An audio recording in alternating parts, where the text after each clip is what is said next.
Bem-vindos mais uma vez ao canal e hoje a nossa conversa será sobre o costume, enquanto uma fonte do direito.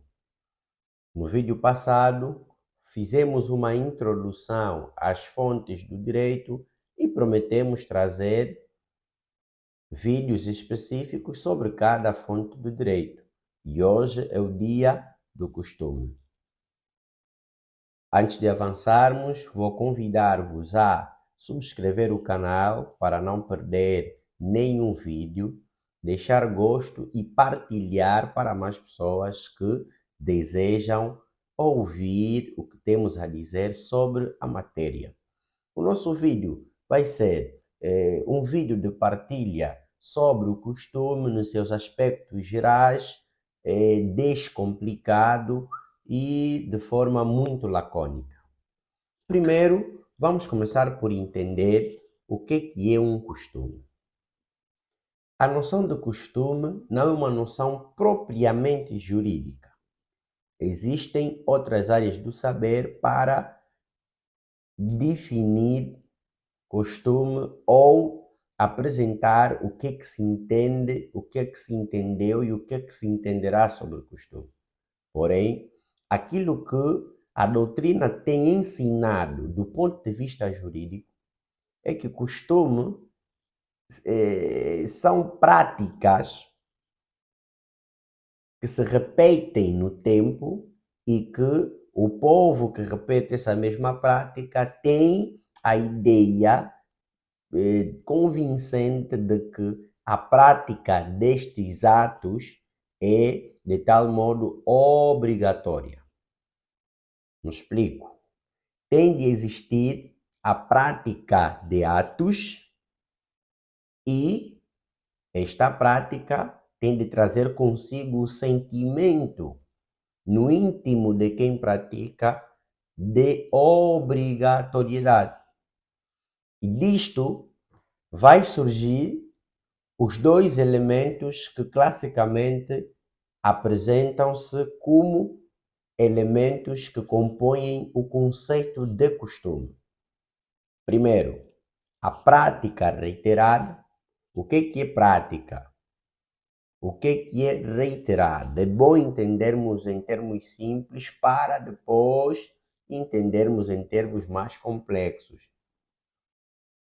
Nós temos prática reiterada. Reiterar significa repetir, fazer mais uma vez. Então, a prática é reiterada quando nós praticamos o ato, fizemos o ato mais e mais vezes. Portanto, é necessário que este povo tenha praticado ou tenha praticado este ato variadíssimas vezes.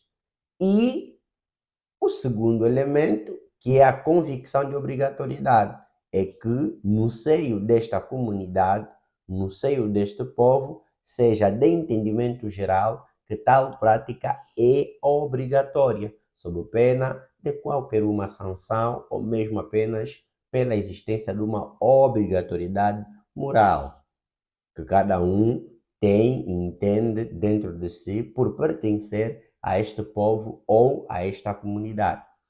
Assim, fechamos os elementos clássicos para a compreensão de um costume.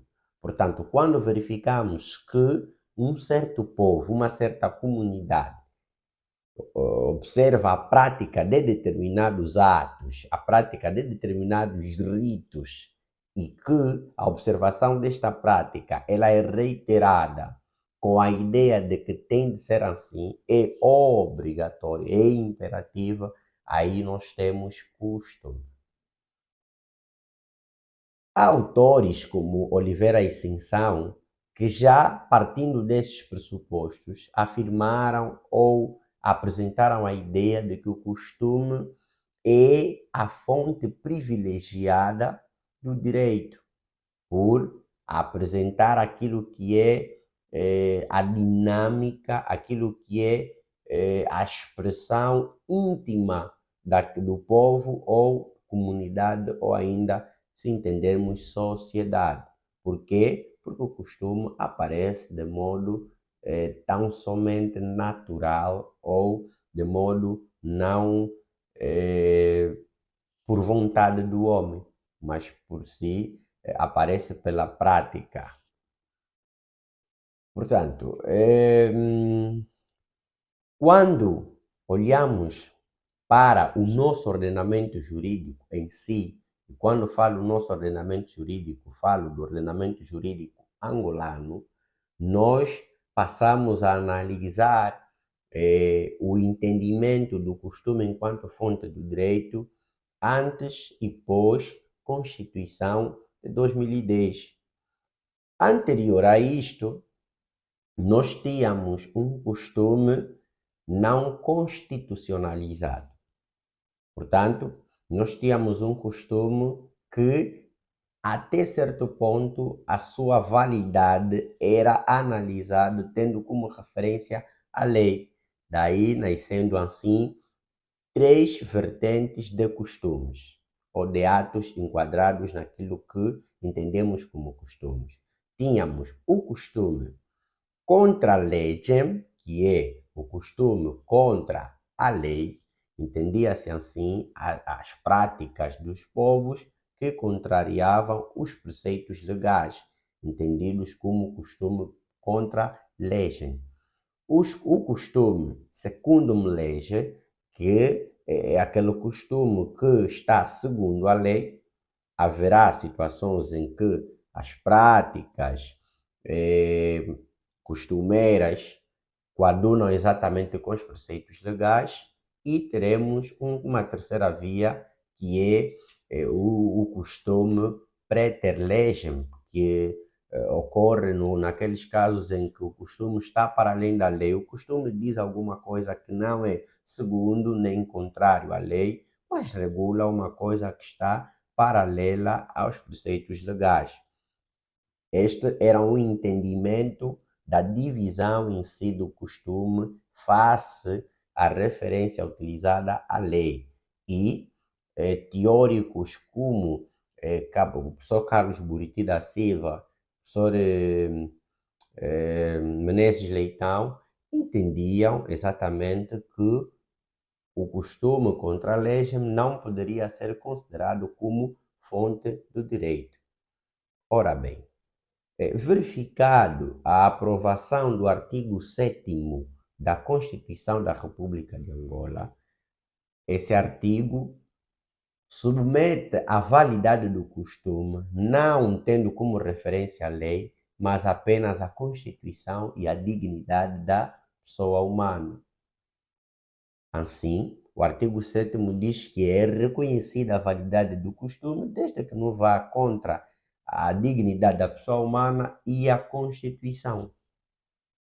Se olharmos o contexto pós Constituição de 2010, pós artigo 7º, verificaremos que nós deixamos para trás o conceito anterior da clássica divisão do costume.